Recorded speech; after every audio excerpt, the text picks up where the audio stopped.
Hare Krishna, dear Vaishnavis. We are happy to welcome you to our pre-Janmashtami celebrations. In Sri Krishna Chaitanya Divya Sahasranam, Rupa Goswami describes Sri Krishna Chaitanya as follows. Sri Krishna Chaitanya always takes pleasure in devotional service, is the bestower of devotional service, is always related to devotional service, is always blissful. Sri Krishna Chaitanya is the performer of beneficial activities, is the ultimate performer. Sri Krishna Chaitanya is the Lord of Vrindavan, is the Lord of Braja Mandala, resides in his own groves, resides in his own abode, is fond of enjoying pastimes in the groves, is fond of wandering about in Braja, and is the blissful king of Vrindavan. From the descriptions of Krishna book, we see that Krishna is playful, a trickster, and is full of mischief. The story of the kidnapped cowherd boys is a prime example of this playful side of Krishna. Taking us on this fun journey is Prabhupada's dear daughter, Sudharma Prabhu, who has leading a life of service and preaching. She shared the joy of Krishna consciousness through home and community programs. She opened and operated a Govinda's restaurant and temple in the Philippines and distributed books.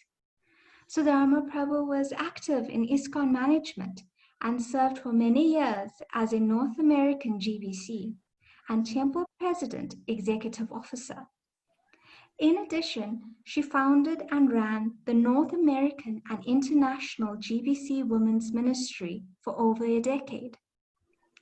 Currently, her health requires a reclusive lifestyle, so she works from home producing devotional podcasts and is working to build an online devotional radio station. A warm welcome to you, Sudharma Prabhu.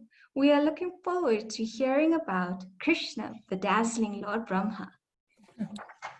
Thank you very much, and I'm so happy to be here today. This is a very wonderful experience because for the devotee, speaking Krishna consciousness and hearing Krishna consciousness, hearing and listening go hand in hand. And when we have the opportunity to speak about Krishna's pastimes, obviously this is clearly a gift from Krishna. The devotee that's absorbed in hearing about the Supreme Personality of Godhead is remembering him in many ways, and eventually this will open the heart of the devotee to the path back home, back to Godhead, and recover their eternal relationship with the residents of Vrindavan. Krishna book in particular opens the door to Vrindavan pastimes, and it's my pleasure that I can be here with you today to share. I've chosen to read the story of Lord Brahma. We're calling it Lord Brahma is bedazzled by Lord Krishna, or Lord Krishna bedazzles Lord Brahma. And of course, we're all familiar with the story of how Lord Brahma was sitting on his swan carrier, overlooking the cowherd boys as Lord Krishna killed the demon Aghasura. And he became very curious that he wanted to understand more about this little boy, who on the one hand he knew to be the Supreme Personality of Godhead, and on the other hand, he could only see him as this tiny young child in Vrindavan. It is said that it's the nature of a devotee to constantly apply his mind, energy, words,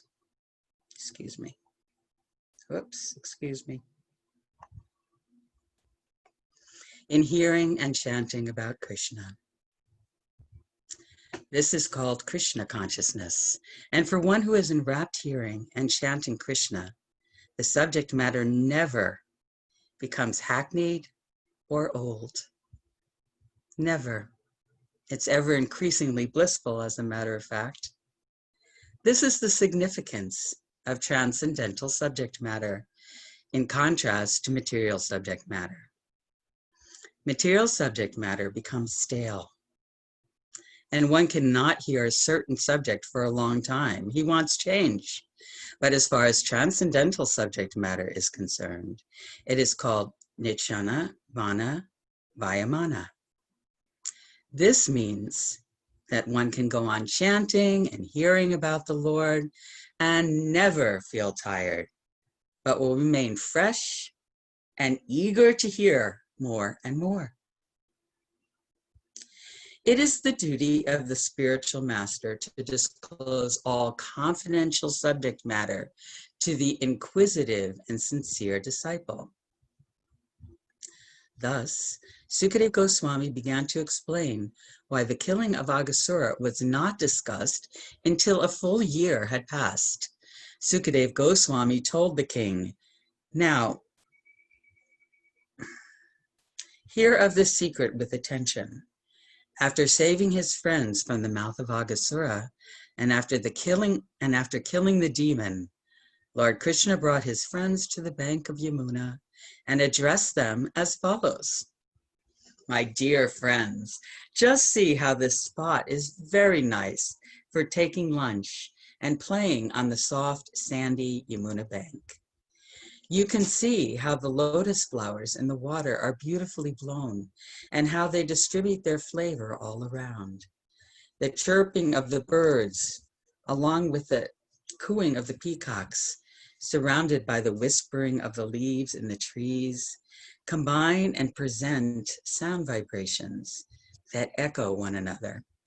And this just encircles the beautiful scenery created by the trees here.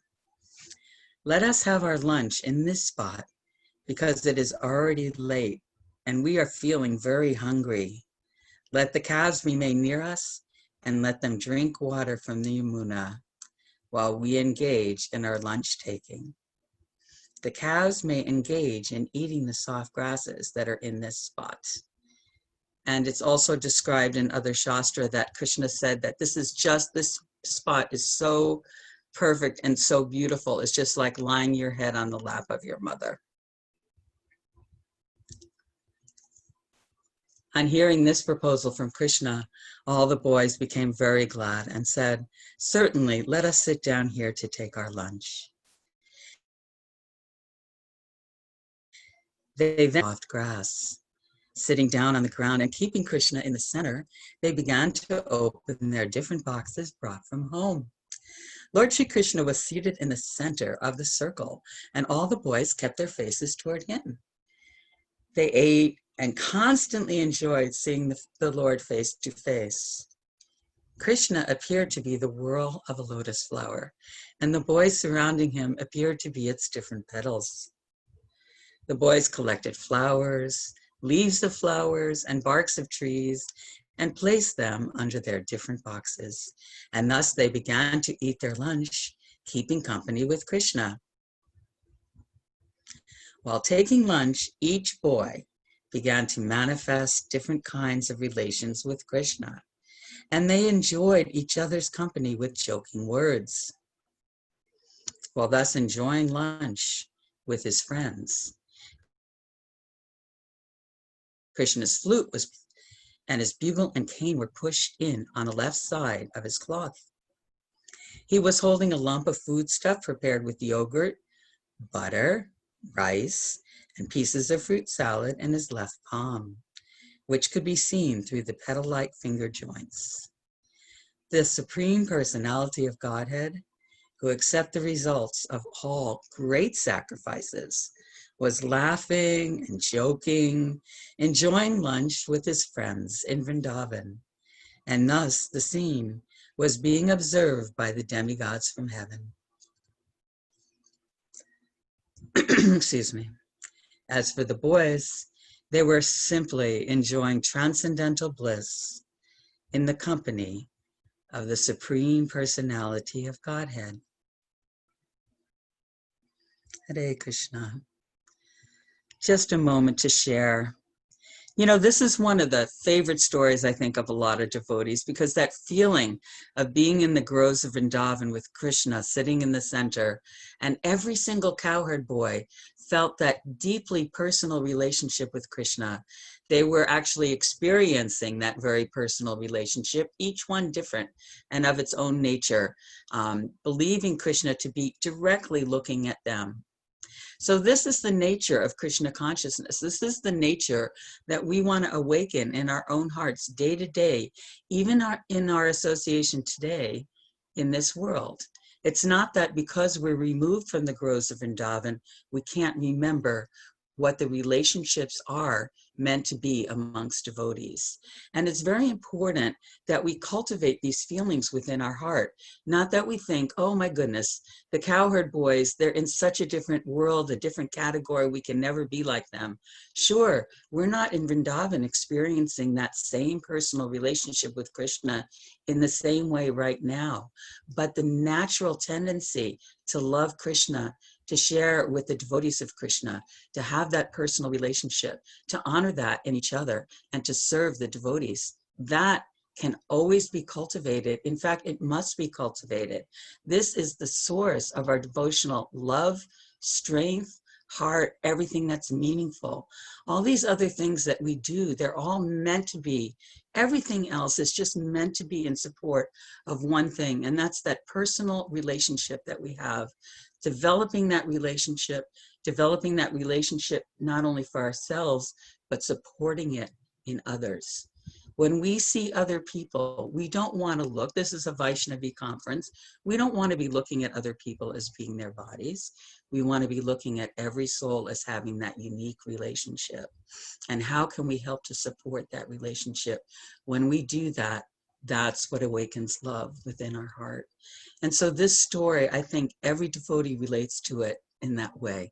It's such a beautiful little tale, even though it's very short and condensed, we can relate to it with all our hearts. So thank you for letting me share about that story a little bit with you today.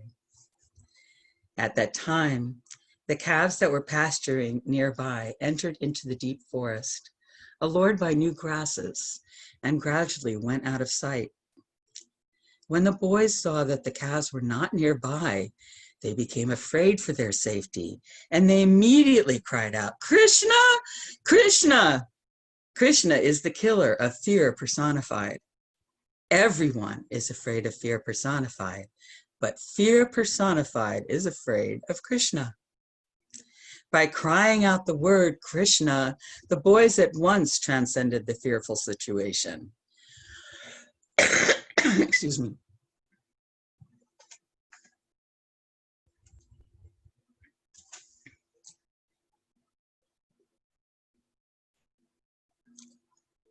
Sorry about that. I've lost my spot. I'm very sorry. Okay. By crying out the word Krishna, the boys at once transcended the fearful situation. And we can always remember this in our own lives also, because clearly and obviously we meet with many ups and downs in life. And at every point, whether our life is good, whether we're struggling, whether we're meeting challenges, everything that we experience in this world is meant for us to learn to take shelter of Krishna. And of course, at every step, all we need to do is turn our minds back to Krishna. We forget, that's our nature. Just bring the mind back. Don't worry about your weaknesses. Don't worry about how advanced you are or aren't. Just bring your mind back to the Supreme Lord. Hare Krishna. Krishna is the killer of fear personified. Everyone is afraid of fear personified, but fear personified is afraid of Krishna. Out of his great affection, Krishna did not want his friends to give up their pleasing lunch engagement and go searching for the calves. He therefore said, "My dear friends, you need not interrupt your lunch. Go on enjoying. I am going personally where the calves are." Thus, Lord Krishna immediately started to search out the calves in the caves and bushes. He searched in the mountain holes and in the forests, but nowhere could he find them.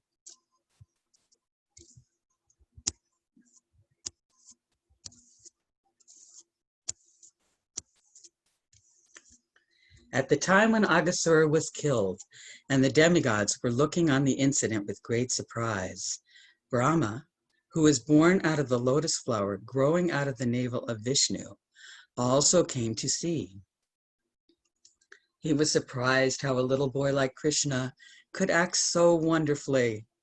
Although he was informed that the little cowherd boy was the Supreme Personality of Godhead, he wanted to see more glorified pastimes of the Lord. And thus, he stole all the calves and cowherd boys and took them to a different place. Lord Krishna, therefore, in spite of searching for the calves, could not find them. And he even lost his boyfriends on the bank of the Yamuna, where they had been taking their lunch. In the form of a cowherd boy, Lord Krishna was very little. Sorry. Oh, so sorry. I'm so sorry. Computer screen.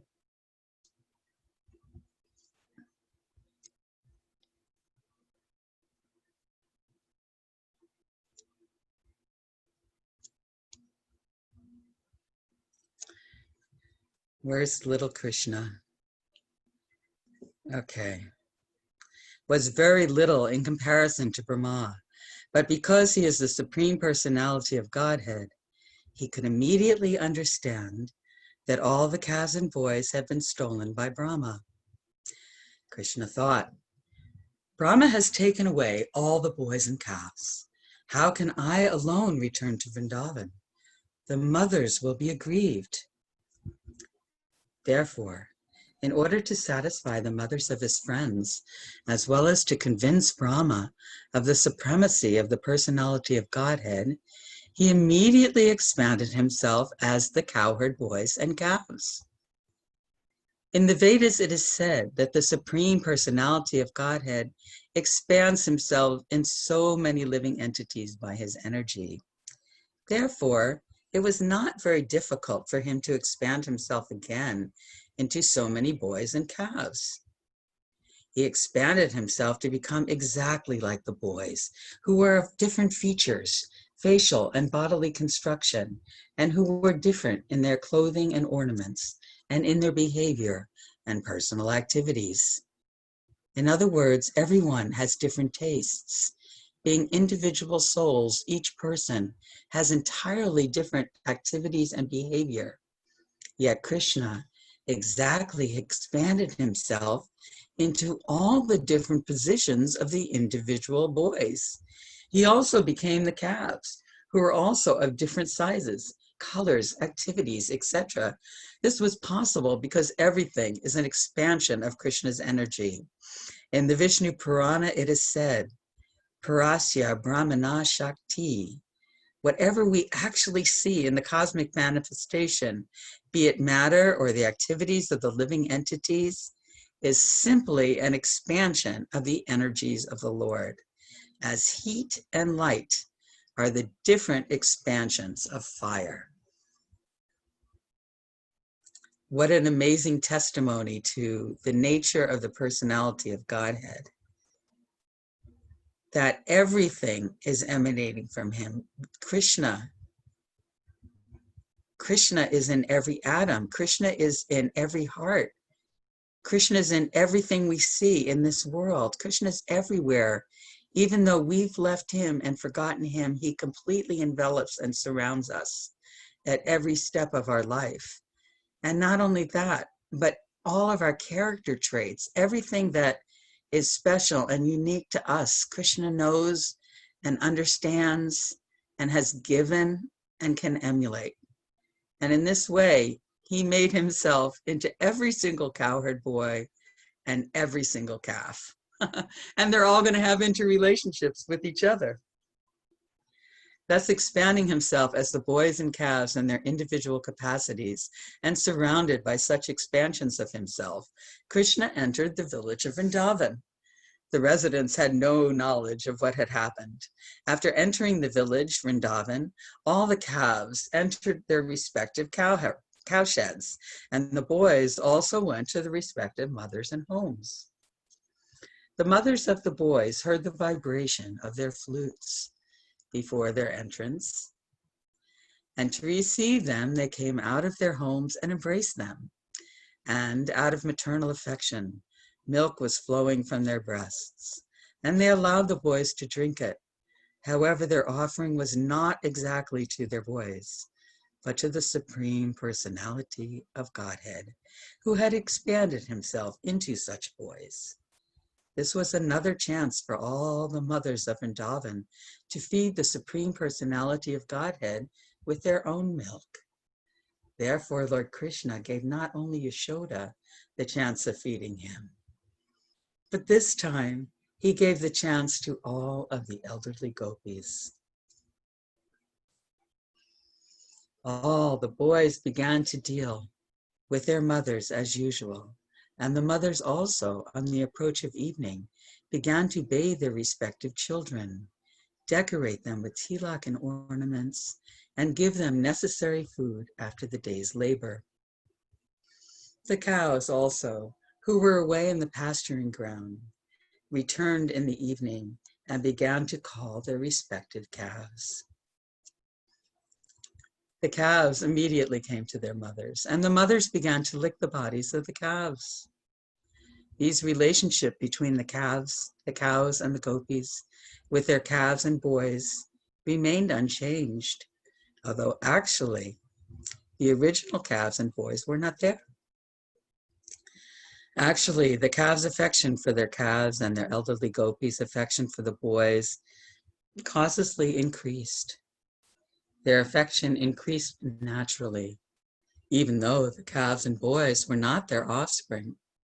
Although the calves and elderly gopis of Vrindavan had greater affection for Krishna than for their own offspring, after this incident, their affection for their offspring increased exactly as it did for Krishna, for 1 year continuously.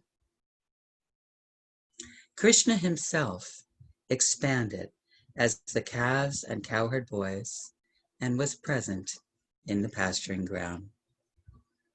As it is stated in the Bhagavad Gita, Krishna's expansion is situated in everyone's heart as a supersoul. Similarly, instead of expanding himself as a supersoul, he expanded himself as the portion of calves and cowherd boys for 1 continuous year. One day, when Krishna, along with Balaram, was maintaining the calves in the forest, they saw some cows grazing on the top of Govardhan Hill. The calves could see down into the valley where the calves were being taken care of by the boys. Suddenly, on sighting their calves, the cows began to run towards them. They leaped downhill with joined front and rear legs. The cows were so melted with affection for their calves that they did not care about the rough path from the top of Govardhan Hill down to the pasturing grounds. They began to approach the calves with their milk bags full of milk, and they raised their tails upward. When they were coming down the hill, their milk bags were pouring milk on the ground out of intense maternal affection for the cows. Although they were not their own calves, these calves had their own calves and calves that were grazing beneath Govardhan Hill were larger.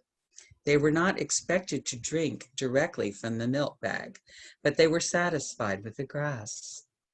Yet all the cows came immediately and began to lick their bodies. And the calves also began to drink milk from the milk bags. There appeared to be this great bondage of affection between the cows and calves. I just wanted to mention also here that even when the calves are actually the calves and not the expansions of the Supreme Personality of Godhead, just as the cowherd boys experienced that intimate relationship, that very personal relationship with Krishna, who appeared to be sitting in the whirl of the lotus flower, the calves also feel that same relationship, and they experience it. One way they experience it is like this. At the end of the day, when Krishna calls the names of all the cows, it appears that he's calling one name, but actually, he's calling all the cows simultaneously. Yet each cow only hears their name, and they go running to Krishna with that same kind of affection and personality, that same type of relationship, that intimate personal relationship with the Supreme Personality of Godhead. So again, the nature of the Lord, the way that he shares with each of us individually, and we're meant to cultivate that relationship, to remember that relationship, to learn from our experiences, and to serve the devotees where we will get our happiness by seeing them awaken their relationships. Doesn't matter if you're a cow or a cowherd boy. When the cows were running down from the top of Govardhan Hill, the men who were taking care of them tried to stop them. Elderly cows are taken care of by the men, and the calves are taken care of by the boys. And as far as possible, the calves are kept separate from the cows so that the calves do not drink all the available milk. Therefore, the men who were taking care of the cows on the top of Govardhan Hill tried to stop them, but they failed. Sorry, whenever I take my, okay. Baffled by their failure, they were feeling ashamed and angry. They were very unhappy. But when they came down and saw their children taking care of the calves, they all of a sudden became very affectionate toward the children. It was very astonishing. Although the men came down disappointed, baffled, and angry, as soon as they saw their own children, their hearts melted with great affection. At once, their anger, dissatisfaction, and unhappiness disappeared. They began to show paternal love for the children, and with great affection, they lifted them in their arms and embraced them. They began to smell their children's heads and enjoy their company with great happiness. After embracing their children, the men again took the cows back to the top of Govardhan Hill. Along the way, they began to think of their children, and affectionate tears fell from their eyes. So how can we overcome the dissatisfactions of life? Do we overcome the dissatisfactions of life by complaining about them? By getting upset with others? Is there a solution there? Actually, there's one place where there's solution, and that is cultivating our love. It's not a sentimental process, cultivating love. It's a very real process. It takes a great deal of strength and integrity and self-reflection. So when we're feeling that the world has us down, this is our chance to turn our mind and heart to Krishna, to take shelter in a most dependent and vulnerable way, and to pray within the core of our hearts and allow Krishna to reciprocate. And ultimately, while we may need to be discriminatory and understanding and protective of others, ultimately, the relationship and reciprocation from Krishna in our hearts is really all that matters. When Balaram saw this extraordinary exchange of affection between the calves and the cows, and between the fathers and the children, when neither the calves nor the children needed so much care, he began to wonder why this extraordinary thing happened. He was astonished to see all the residents of Vrindavan so affectionate for their children, exactly as they had been for Krishna. Similarly, the calves had grown affectionate for their calves as much as for Krishna. Balaram therefore concluded that the extraordinary show of affection was something mystical, either performed by the demigods or by some powerful man. Otherwise, how could this wonderful change take place? He concluded that this mystical change must have been caused by Krishna, whom Balaram considered his worshipful personality of Godhead. He thought, it was arranged by Krishna, and even I could not check its mystic power. Thus, Balaram understood that all those boys and cows were only expansions of Krishna. Balaram inquired from Krishna about the actual situation. He said, "My dear Krishna, in the beginning I thought that all these cows, calves, and cowherd boys were either great sages and saintly persons or demigods. But at the present, it appears that they are actually your expansions. They are all you. You yourself are playing as the calves and cows and boys. What is the mystery of this situation? Where have these other calves and boys gone? And why are you expanding yourself as the cows, calves, and boys? Will you kindly tell me what is the cause?" At the request of Balaram, Krishna briefly explained the whole situation, how the calves and boys were stolen by Brahma, and how he was concealing the incident by expanding himself, so people would know that the original cows, calves, and boys, would not know that they were missing. While Krishna and Balaram were talking, Brahma returned after a moment's interval, according to the duration of his life. So how long is that? A moment. We have information that Lord Brahma's duration of life in the Bhagavad Gita, 1,000 times the duration of 4 ages, or 4,300,000 times 1,000, which means that you add 3 more zeros to that, comprised Brahma's 12 hours. So 4 billion, right? I said 4,300,000,000 equals 12 hours of Lord Brahma's life. Similarly, 1 moment of Brahma is equal to 1 year of our solar calculation. After 1 moment of Brahma's calculation, Brahma came back to see the fun caused by his stealing of the boys and cows. But he was also afraid that he was playing with fire. Krishna was his master, and he had played mischief for him by taking away the calves and boys.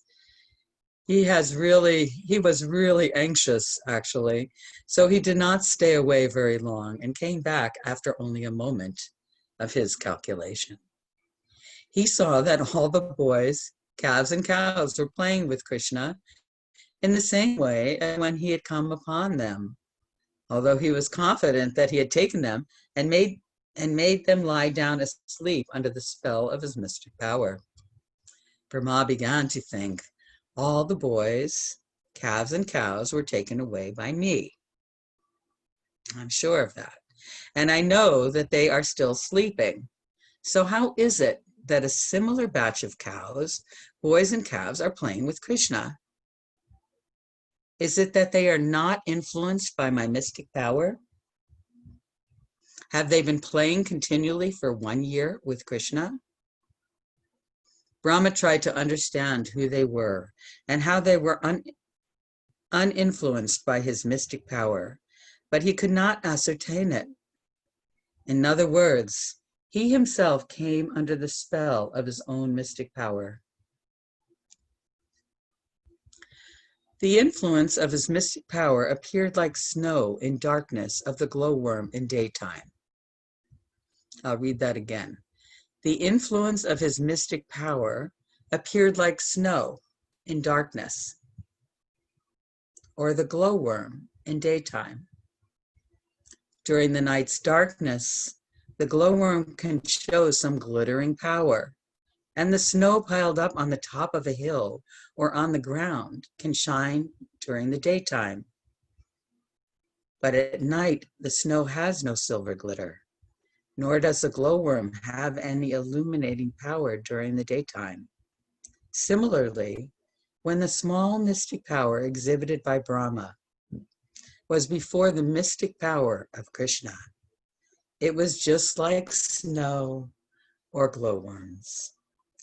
When a man of small mystic power wants to show potency in the presence of greater mystic power, he diminishes his own influence. He does not increase it. Even a great personality like Brahma, when he wanted to show his mystic power before Krishna, well, it became ludicrous. Brahma was thus confused about his own mystic power. So in this way, we think that the control we have in life is everything. And we become very proud and puffed up of things that we have absolutely no control over, thinking that we're the controller. Much less to speak of someone like Lord Brahma, who embodied all the mystic power of the universe. He was the creator of the universe. And he knew all of its elements and aspects and could embody them. Yet he was nothing more than a glowworm before the Supreme Personality of Godhead. So what to speak of our positions? And this is why the devotee doesn't waste time engaged in any kind of endeavor to make themselves look central or important or any of these things. Rather, the devotee is always, in the mood of the gopis, the devotee is always totally dependent upon Lord Shri Krishna, the cowherd boy of Vrindavan, in every action. For it's a fact that we can't lift our arm if Krishna doesn't ultimately allow us to do so. We can't speak. We can't hear these pastimes. We can't have all the gifts that we have in our life if they haven't been given by the Supreme Lord. And we should never forget from whom all these things come. In order to convince Brahma that all those calves, cows, and boys were not the original ones, the cows, and boys who were playing with Krishna transformed into Vishnu forms. Actually, the original ones were still sleeping under the spell of Brahma's mystic power, but the present ones seen by Brahma were all immediate expansions of Krishna or Vishnu. Vishnu is an expansion of Krishna, the expansion. So Vishnu forms appeared before Brahma. All the Vishnu forms were of bluish color and dressed in yellow garments. All of them had 4 hands decorated with the club, the disc, the lotus flower, and conch shell. On their heads were glittering golden jeweled helmets. They were bedecked with jewels.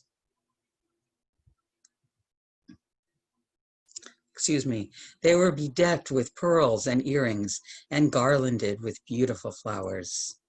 On their chests were the mark of Shrivats, amulets, and other jewelry. Their necks were smooth, like the conch shell.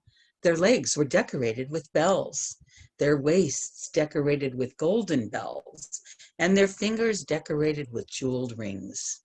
Brahma also saw that upon the whole body of Lord Vishnu, fresh tulsi buds were thrown, beginning from the lotus feet up to the top of the head. Another significant feature of the Vishnu forms was that all of them were looking transcendently beautiful. Their smiling resembled the moonshine, and their glancing resembled the early rising of the sun. Just by their glancing, they appeared as the creators and maintainers of the modes of ignorance and passion. Vishnu represents the mode of goodness. Brahma represents the mode of passion, and Lord Shiva represents the mode of ignorance. Therefore, as maintainer of everything in the cosmic manifestation, Vishnu is also creator and maintainer of Brahma and Lord Shiva. After this manifestation of Lord Vishnu, Brahma saw that many other Brahmas and Shivas and demigods and even insignificant living entities down to the tiniest ants and very small straws, movable and immovable living entities, were dancing surrounding Lord Vishnu, including the straws. Their dancing was accompanied by various kinds of music, and all of them were worshiping Lord Vishnu. Brahma realized that all those Vishnu forms were complete, beginning from the anima perfection of becoming small like an atom, up to the beginning infinite like the cosmic manifestation. It's interesting, isn't it, to think of how much consciousness there is. How Krishna is within every atom, and thus there's consciousness in every aspect of the universe, right? In everything. We think of things sometimes as being dead matter, but actually Krishna is present in every single tiniest element of existence, to the point where the straws were dancing in Vrindavan. All the mystic powers of Brahma, Shiva, and all the demigods, and the 24 elements of cosmic manifestation were fully represented in the presence of Vishnu. By the influence of Lord Vishnu, all subordinate mystic powers were engaged in his worship. He was being worshipped by time, space, cosmic manifestation, reformation, desire, activity, and the three qualities of material nature. Lord Vishnu, Brahma also realized, is the reservoir of all truth, knowledge, and bliss. He is the combination of three transcendental features, namely eternity, knowledge, and bliss. And he is the object of worship by followers of the Upanishads. And just as Krishna is full of eternity, knowledge, and bliss, we are also comprised of eternity, knowledge, and bliss in our soul. We just need to uncover who we are. Brahma realized that all the different forms of cows, boys, and calves transformed into Vishnu forms were not transformed by mysticism of the type that a yogi or a demigod can display, but by specific powers invested in him. The cows, calves, and boys transformed into Vishnu Murtis, or Vishnu forms, were not displays of Vishnu Maya or Vishnu energy, but were in fact Vishnu himself. Prabhupada is really trying to get us to understand this extraordinary expansion of Krishna. The respective qualifications of Vishnu and Vishnu Maya are just like fire and heat. In the heat, there is the qualification of fire, namely warmth, and yet heat is not fire. The manifestations of the Vishnu forms, of the boys, calves, and cows, are not like the heat. Rather, they are the fire. They were all factually Vishnu. Factually, the qualification of Vishnu is full truth, full knowledge, and full bliss. Another example can be given with material objects, which are reflected in many, many forms. For example, the sun is reflected in many water pots, but the reflections of the sun in many pots are not actually the sun.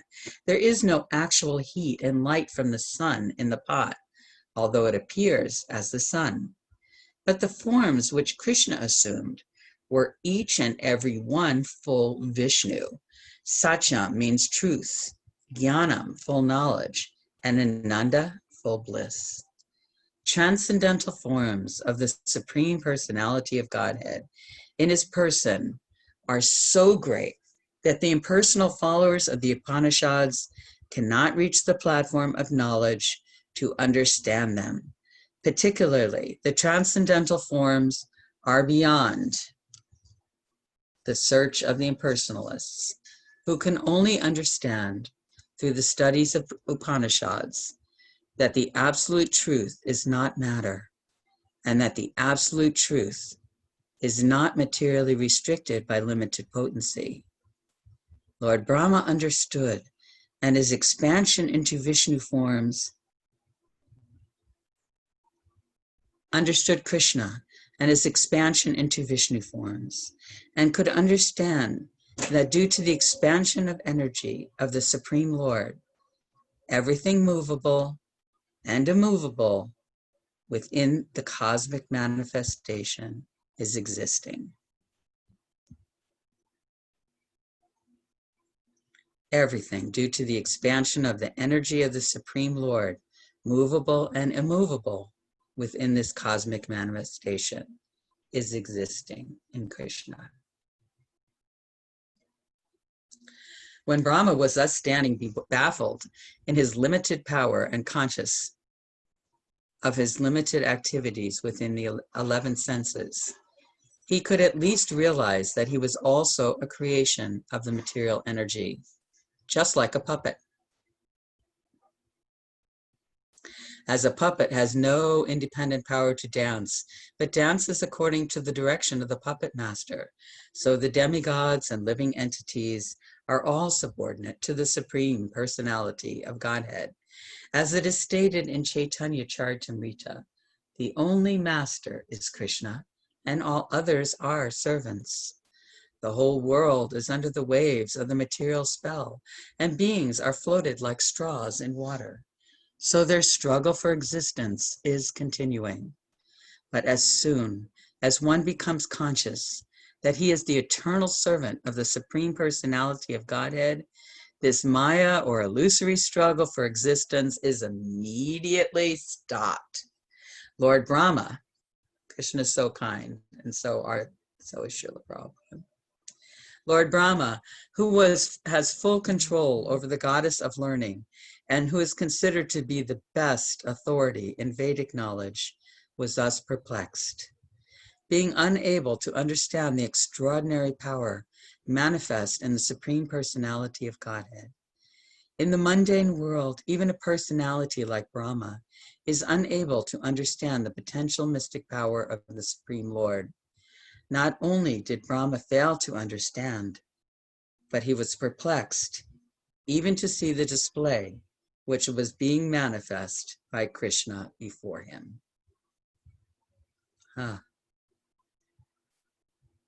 Yes.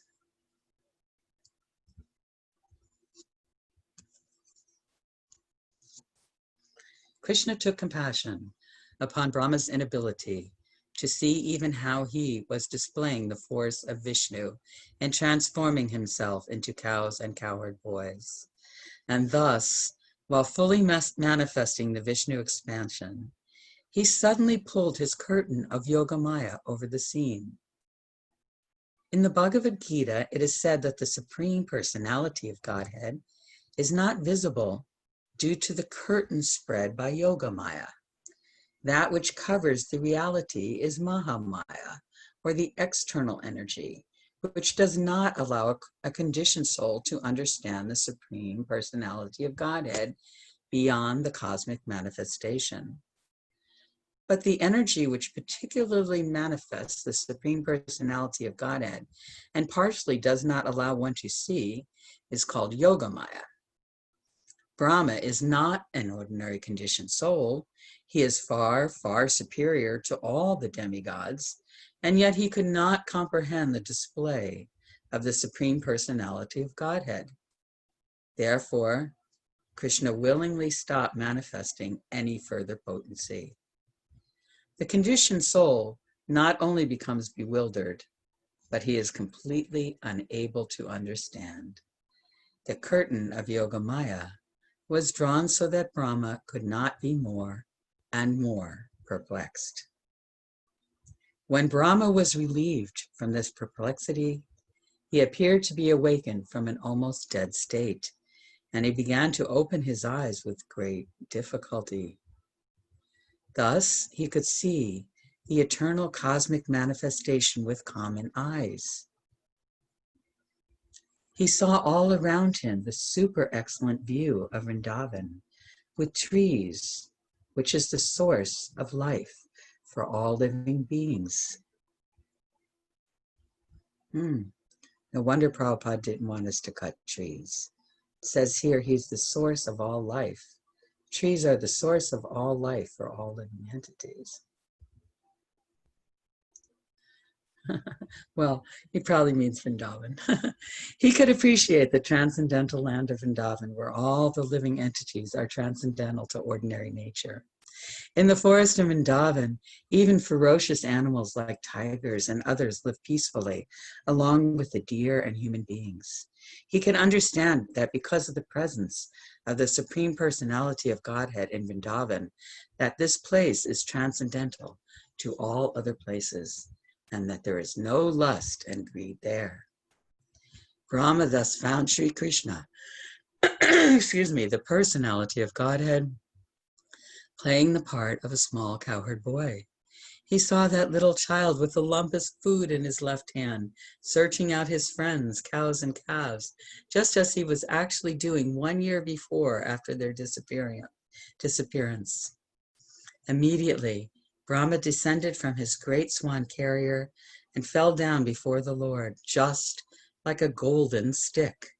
The word used among the Vaishnavas for offering respect is dandavat.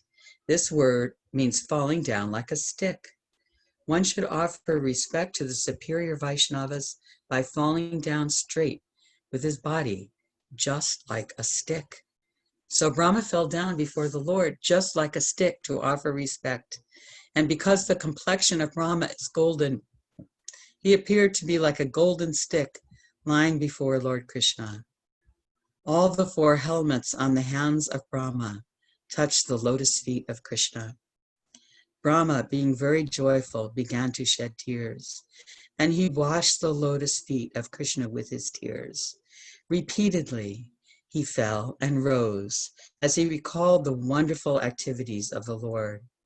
After repeating obeisances for a long time, Brahma stood up and smeared his hands over his eyes. Seeing the Lord before him, he, trembling, began to offer prayers with great respect, humility, and attention. So it's been an hour at this point. I did want to share when they were talking about dandavat and that falling like a stick in front of the Vaishnav. That reminded me of Malati, because she's always offered full dandavats, falling before Prabhupada like a stick. And that feeling of complete surrender, which she so much embodies, is greatly appreciated by all the devotees. So our love for all of the devotees and all the good qualities, which each and every person offers, and is special and unique.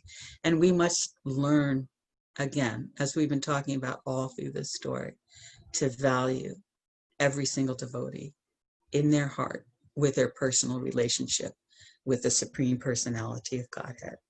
And on that note, I close our reading for today with great thanks to all of you for letting me share. I hope that the reading didn't turn a little boring and that you were able to enjoy the pastime in hearing it today. My obeisances, my appreciation, my affections. Thank you. Hare Krishna. Hare Krishna, Sudharma Prabhu, thank you so very much. Would you have a few minutes to take some questions? We have some questions pouring in. You've inspired the ladies very, very much. I can't believe that. Okay, of course I can try. Thank you so much for reading. Thank you again for having me.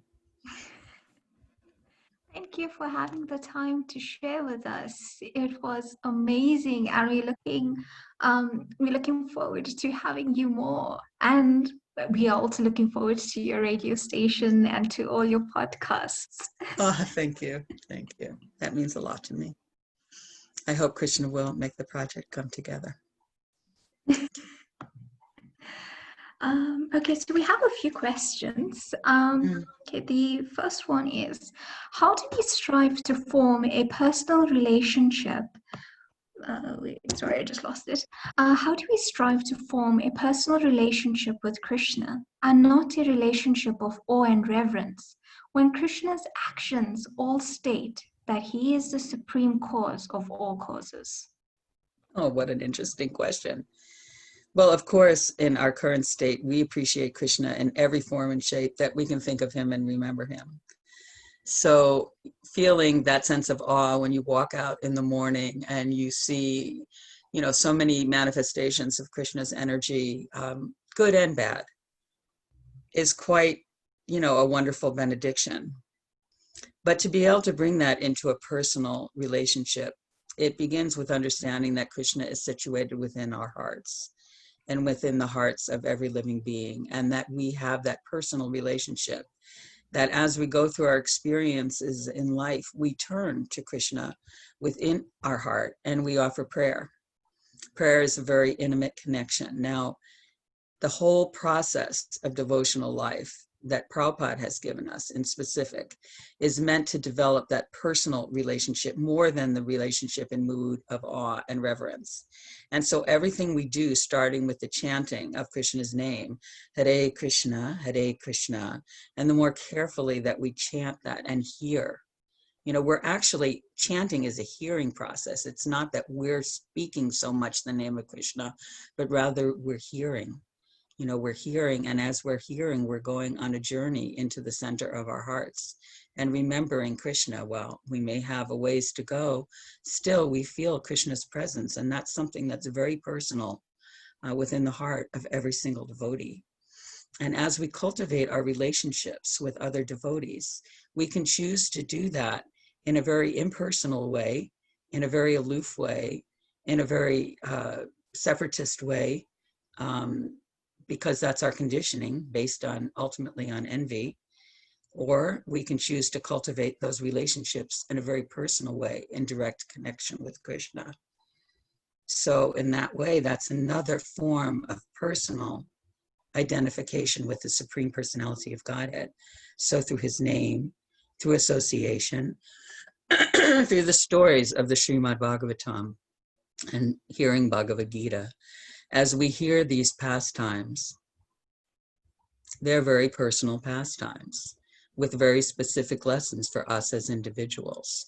And so by hearing in these ways, we're again entering into the pastimes of the Supreme Personality of Godhead. Bhagavatam is not a two-dimensional entity with words on a page. It is the embodiment of Krishna's pastime. And the more that we read and understand these pastimes, the more we become enveloped in that personal relationship with the Supreme Personality of Godhead. And finally, ultimately, as we go through our life's experience, we're challenged in many ways. And through those challenges, and through the heart that we give in exchange for Krishna, Krishna reveals himself most personally and most intimately in the core of our hearts, so that at the time of leaving our body, we can call on Krishna's name, Krishna, Krishna, Krishna, and Krishna will be there for us. I hope that helps. That was so instructive. Thank you. Our next question is, how can we navigate determination and big visions in our lives without forgetting about our eternal positions of servants? I often find myself confused when associating with non-devotees and working on ambitious projects, and then remembering that it is about service, not recognition. Yet I think that there are situations in which it is helpful to be recognized or respected. Okay, so there's actually a number of components in that question, and I may ask you to reread it at one point. But starting with the point about ambitious projects. And we talked about that a little bit earlier. There's no question of us being able to even lift our hand or open our eye without ultimately the mercy of the Supreme Personality of Godhead. We are fully dependent on Krishna at every millisecond of our lives. That's what we need to be remembering, because that's the connection that we want to imbibe in pursuing those ambitious projects. Why ultimately are we pursuing ambitious projects? It's for the pleasure of the Lord. And if we find ourselves in a situation where we're working outside and, we have our work expectations, and those can be quite ambitious as well, how do we see that in relation to the Supreme Lord? I did have an answer and it just skipped my mind.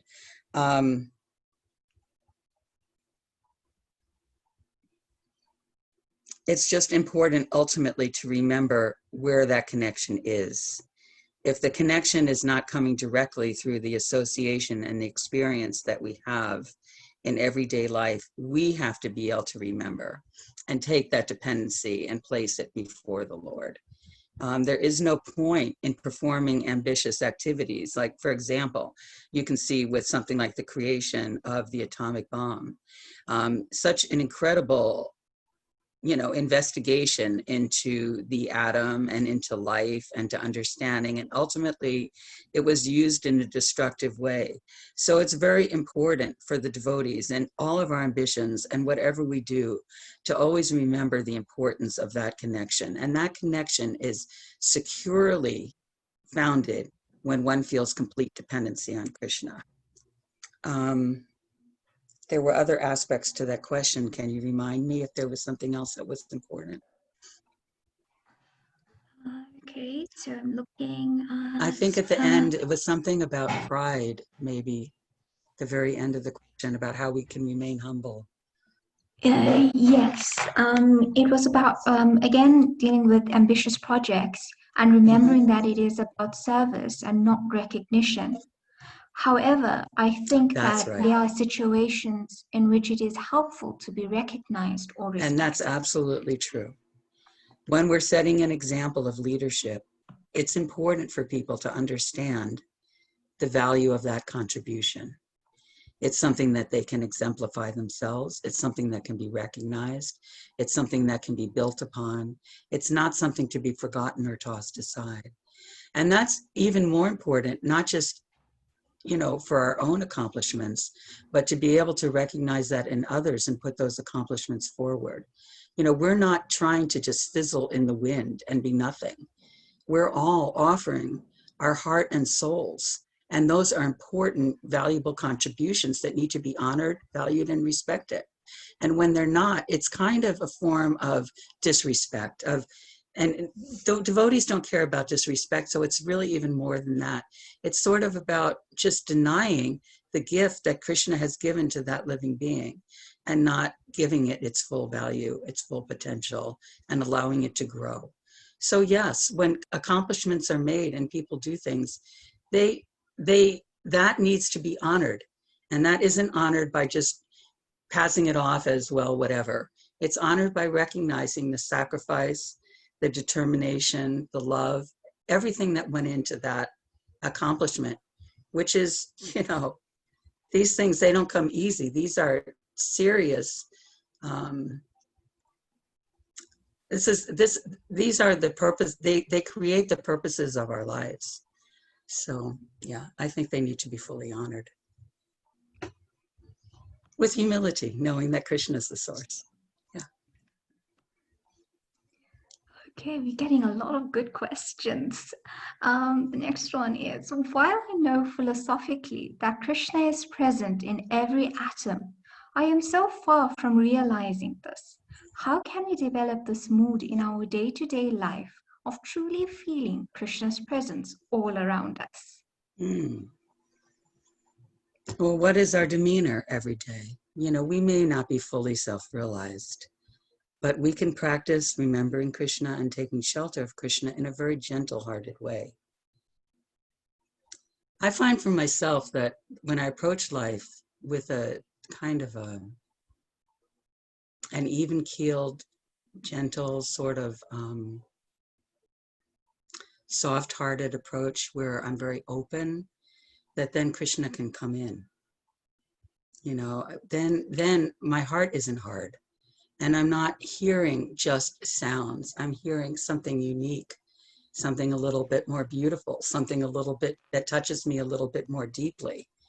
So I think that the most important element in this is how we're cultivating our attitude, our feelings, our heart, and allowing that to be still before Krishna and allowing Krishna to come in. Then it becomes easy to look outside and say, oh, see how not a blade of grass is moving without the will of the Lord. I look outside and I see the wind rustling through the leaves, and I see it rustling through those branches and through the little blades of grass, and I hear the birds singing, and they're not just like making noise, there's something special inside. So this is all about how we cultivate our own hearts. we can always look inside, and we can always open our hearts in those ways, in a gentle and loving manner. And we just have to work on that. You know, we get to work on that. It's a privilege to be able to do that. We have a question from Facebook. It says, Dear Sudharma Prabhu, could you tell us about your service when you opened up preaching centers with other female devotees and were introducing Krishna consciousness in uncharted territories? Could you share with us about the inspiration behind such bold service? For me, it was more not really so much about opening a center, although we had opportunity to do that as well.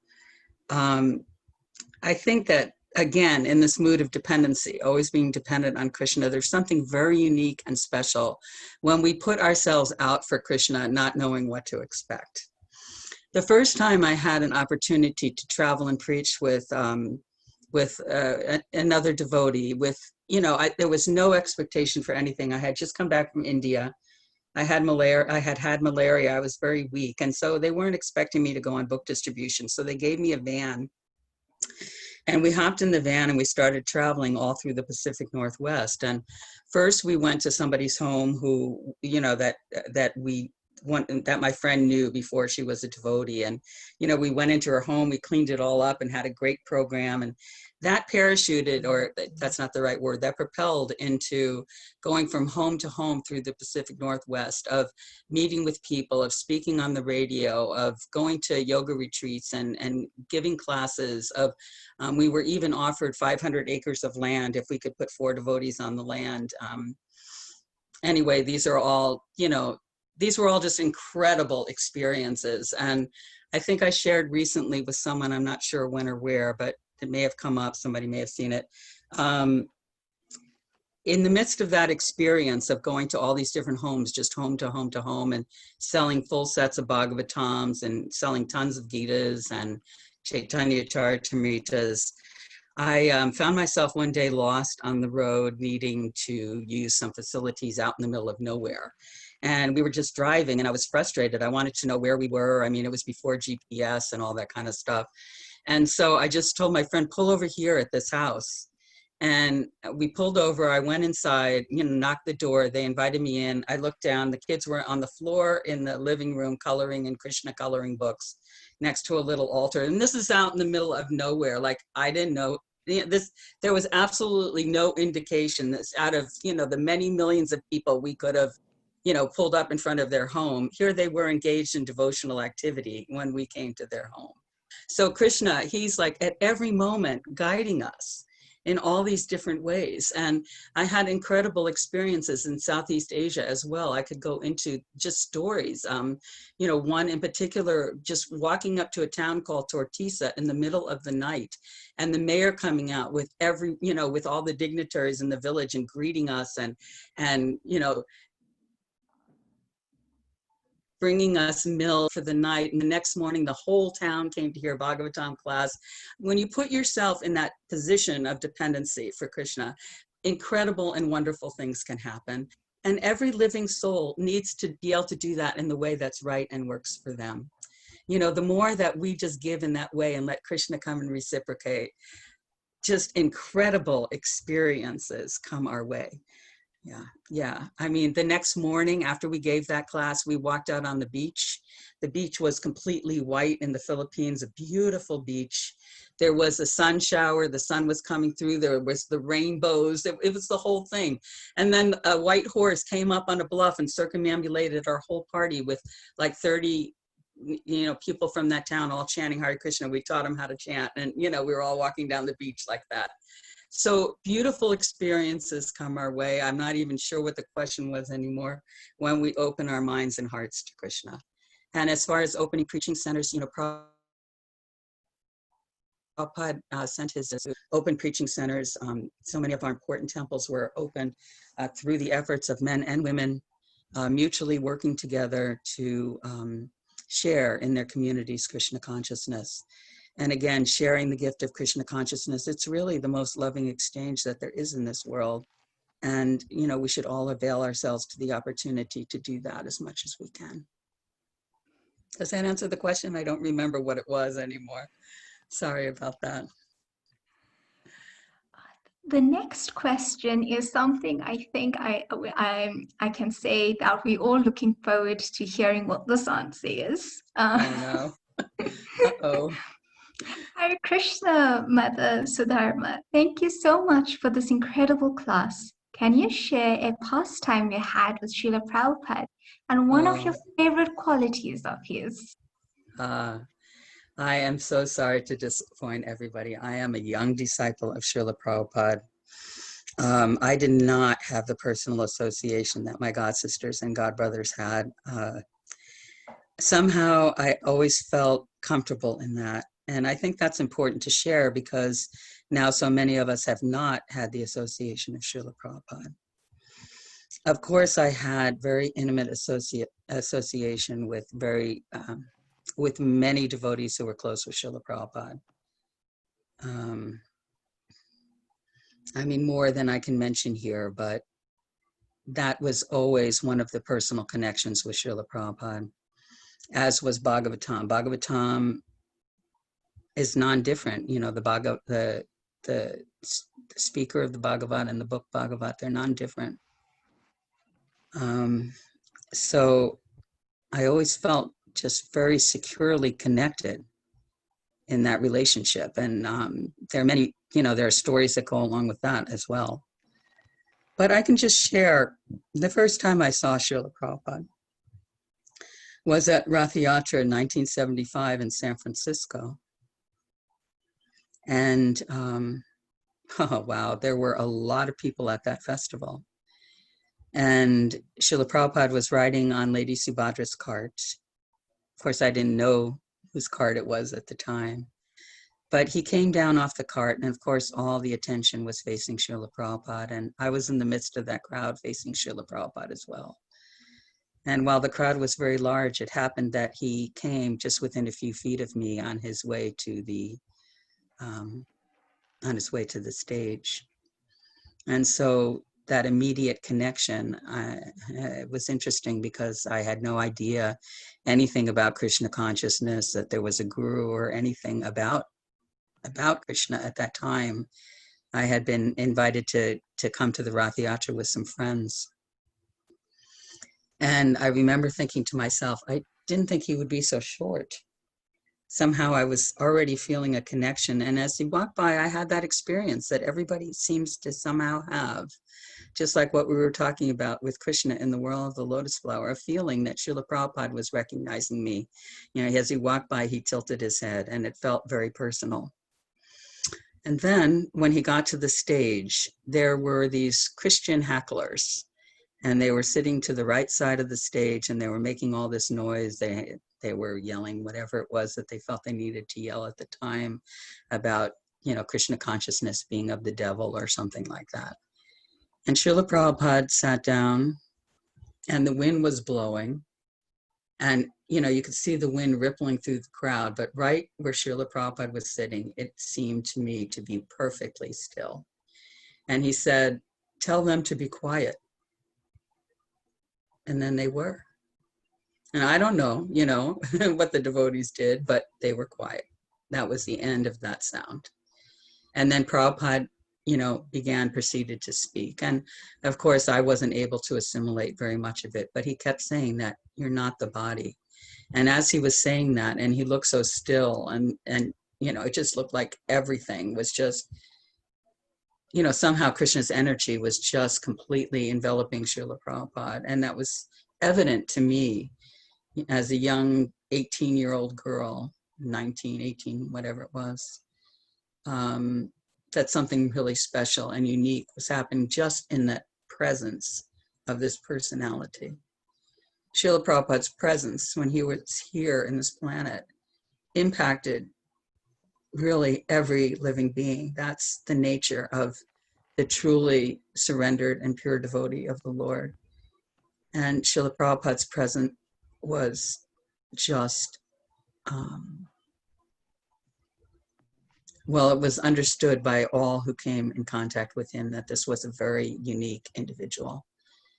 And I feel that even when Srila Prabhupada passed away, that in that time, that the planet itself was affected, and that people, even if they didn't know or understand what had happened, they were impacted by Srila Prabhupada's leaving. He was that special and unique of an individual. And we're very blessed to have him in our lives through the presence of Bhagavatam, all of us. That's all I can really share. I'm sorry, I can't give you the personal stories that others have to offer, but I love when I hear them too. That was so amazing. Thank you so much. And participants on Zoom and viewers on Facebook are all saying thank you so much for sharing and for letting us experience association with Srila Prabhupada and how to keep that association. Well, you'll have a lot of that tomorrow when Malati comes. But for me, I'm just happy to have everyone's association. And I mean that so genuinely. I mean, I have had the last 10 years where I've been very reclusive. I've had a lot of time to be grateful. You know, I can't imagine a life that could have been anything close or near to what I've experienced as a devotee in any other circumstance. We have so much. And, you know, I mean, really, so many incredible experiences that come our way. We just have a lot to be grateful for. And that spirit of gratefulness, I have found how much it opens the door to that personal relationship with Krishna. Before going on to a question, I would like to share a comment from one of the participants. She writes that you helped me get a glimpse of what it was like to be in Srila Prabhupada's presence. This means so much to me. Mm-hmm. Well, that just shows how amazing Srila Prabhupada was, that even just a moment of association passed on can be significant. Yeah. Okay, this question is from Facebook. If I can just get, dear Sudharma Prabhu, kindly do elaborate on how can we filter out any distractions that may hinder our services in Krishna consciousness and continue steadfast and surrender to Krishna? Well, I can only speak from my own experience. But from my own experience, the important element is not getting into all the problems and not trying to analyze them or feel guilty or go through any of those things. Just turn your mind right back to Krishna. You know, we see in the personal example with Srila Prabhupada that even if a devotee would leave and do all kinds of things, Prabhupada would want to know, where is that devotee? The important thing is the connection. Prabhupada didn't care about what had happened or this or that. He wanted the devotee back with Krishna. So just like that, every time that we have an opportunity to remember Krishna, we just turn our mind and heart back to Krishna. Whether we do that through memory or chanting, whatever vehicle is most intimate and personal and works for us, we just keep bringing our mind back. That is the key, always. It's amazing that you mentioned chanting, because this last question has to do with chanting. She writes, Hare Krishna Mataji, thank you for the amazing class. Brahma and Haridas Thakur chanted a lot of rounds, and we find it so hard to do our 16 rounds attentively. How can we bewildered souls improve chanting and try to follow footsteps of great Mahajans like Brahma? I am uniquely unqualified to answer that question, but to the best of my ability, I would just say that the taste is in the name. Everything about Krishna is in the name. And so we start off first, and as it says in Nectar of Instruction, you know, it's like getting the sugar when you're sick, it tastes bitter. We start off chanting, our mind is distracted by so many different things. So ultimately, all we really want to do is, again, just bring the mind back to Krishna. As all these different things come up in our mind, we want to bring them all back to Krishna.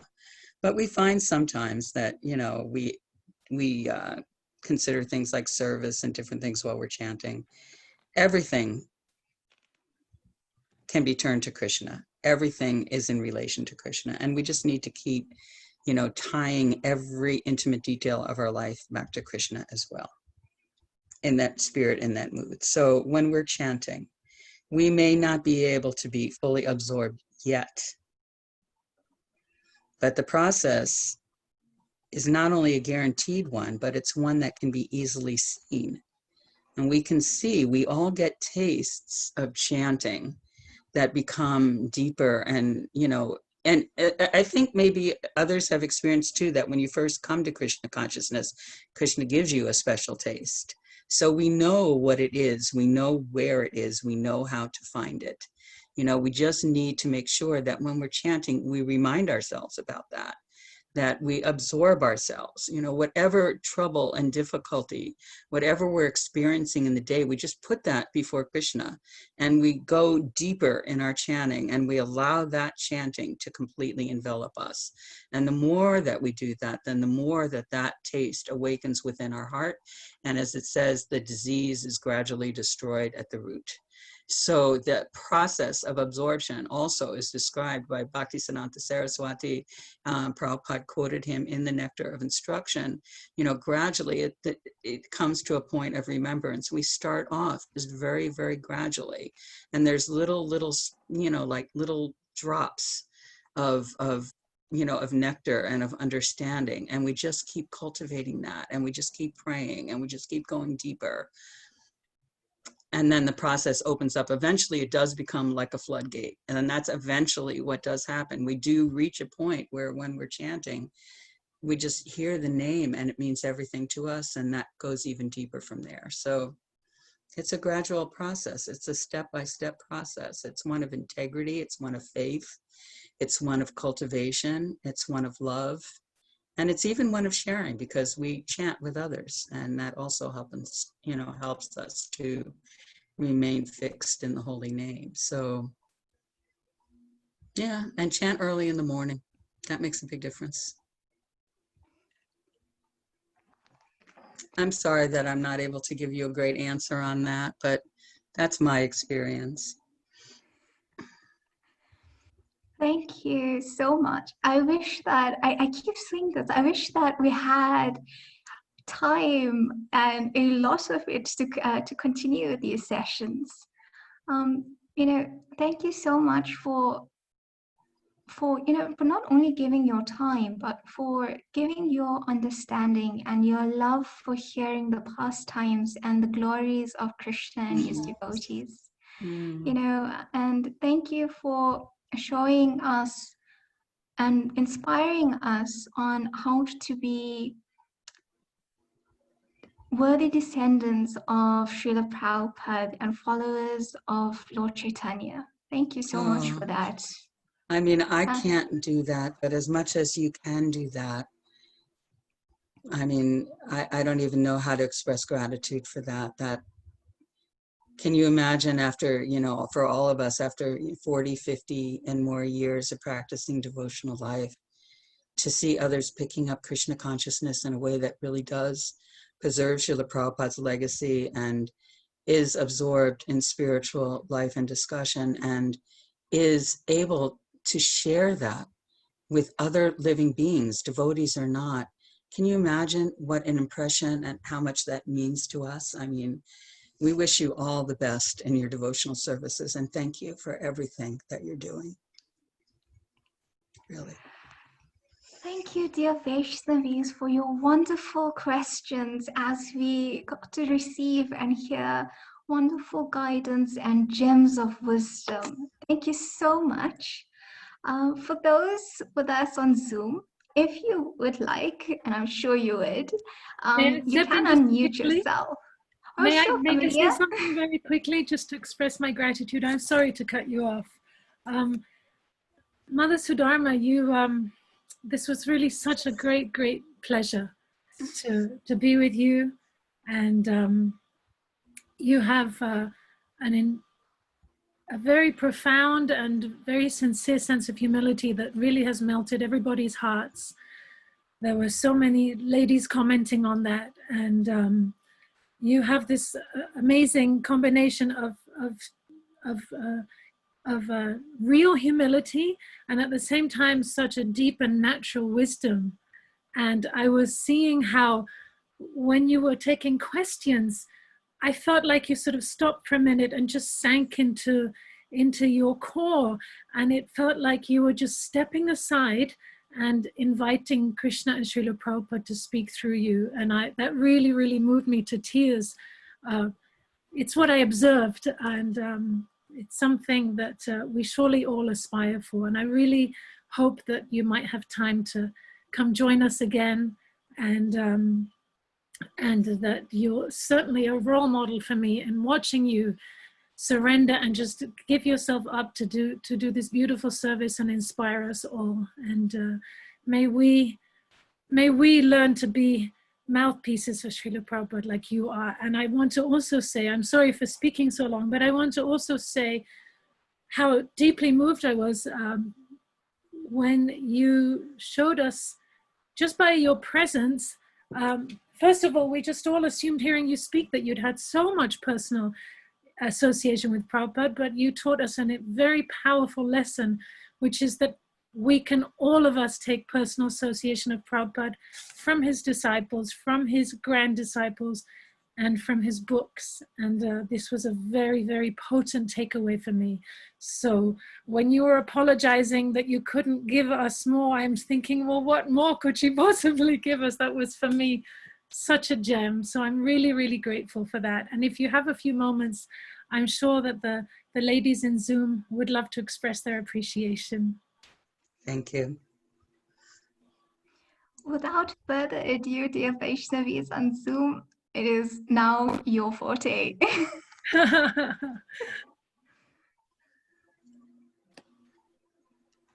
Don't be shy, ladies. Please step forward. I just like to say this show was very inspiring, and I'm so lucky to be in your association. I truly am. And like As am I yours. Thank you. No words. I'm just very emotional right now.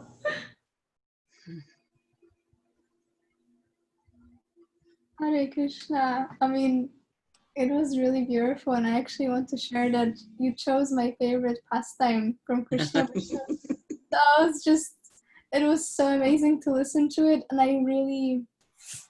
I just caught that sight that you described, how he mentioned that the sight was like laying the head on a mother's breast, and I just like keep meditating on that. How beautiful is this, and how Krishna again can just like so beautifully recognize everything and just speak those words and make it happen, and envelop everyone in his love and his enthusiasm.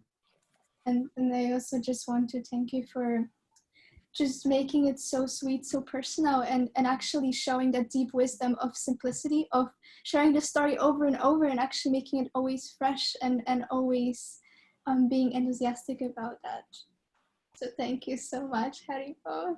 Thank you so much. Thank you so much. Right? We share with each other and it becomes sweeter. That's Sukha the parrot. Yeah.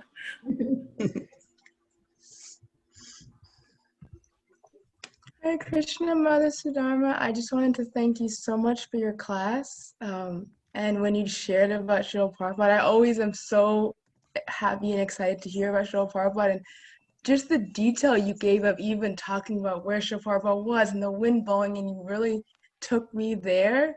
And I really felt like I got a little sneak peek into that. And so I'm so grateful that you were able to share that, and your enthusiasm for reading Krishna book and how I could see how absorbed you are. That was so inspiring for me, because just seeing how you were really like absorbed, and that is inspiring for me I would like to at some point, hopefully with the devotees' blessings, be able to be that absorbed. And you're such a wonderful example of that for us. So thank you so much. I'm sure you already are. I'm sure you already are. Thank you so much. Thank you so much. Thank you. Hare Krishna. Thank you. Thank you so much. I feel we are very fortunate to be sharing with a Prabhupada disciple. I don't know what's going to happen when you guys leave, but thank you, thank you. We are very fortunate to have you, and I hope you come again. Oh, what's going to happen is Krishna is going to enter your hearts, and you'll know what to do. Oh, thank you for the blessing. Thank you. Yeah. That's how Krishna works. He always gives us what we need and carries what we have. Thank you. Hare Krishna. Thank you, Mataji. It was really lovely. My name is Madhvi. And really, you really took me personally, but must be everybody felt that we were back into Vrindavan, into that time of Krishna's time, and just experiencing everything there, you know, really deep. It's gone into our heart really deeply. So much thank you to you to get into in the flow you gave, like it was like a Yamuna river flowing, and you was we felt I personally felt that hope you don't stop, you're going to another spot times. Thank you very much, and hope to see you again. Krishna is so kind. Thank you very, very much. That's wonderful to share, isn't it? It's wonderful to share together. Thank you. Thank you. Thank you for your kind words as well. Thank you. Mother Sudharma, I hope you have a big house, because I think you've just unwillingly adopted all of us. Yeah, right. Stolen our hearts. We're like all teary-eyed and emotional. Yes. Yes, indeed. It's all Prabhupada's movement, right? Just think of the happiness that he experienced when Krishna, you know, allowed him to bring Krishna consciousness to the West like that. In the way that it's been shared ever since. We just have to always remember to give the best of what we have, put our best foot forward with each other. That's so important. And bring that out in each other. Thank you, everyone. Thank you for a wonderful time together. Thank you, dear Sudharma Prabhu. And thank you, dear Vaishnavis, for being with us today. And looking forward to seeing everybody here tomorrow. Hare Krishna. Hare Krishna. Haribol. Haribol. So I've stopped the live stream. Anybody is welcome to stay in the meeting if you like. I'll keep the meeting room open, and of course, feel free to leave. Thank you so much, Radhika and Sarva Mangala Matajis, for your beautiful service, and my apologies for my interruptions. My enthusiasm gets the best of me. I'm like a Labrador puppy. Mother Sudharma, thank you truly so much. And yeah, and thank you for cutting in and sharing your feelings. You know, it's really nice actually when devotees open their hearts and minds, and sometimes we're shy to do that. So, you know, it's always good to hear, I think. Thank you. Thank you. I hope that Sharadia will be able to tempt you to join us again. Anyway, thank you for having me, and my best to everyone. All glories to Srila Prabhupada. All glories to Srila Prabhupada. Thank you so much. Thank you.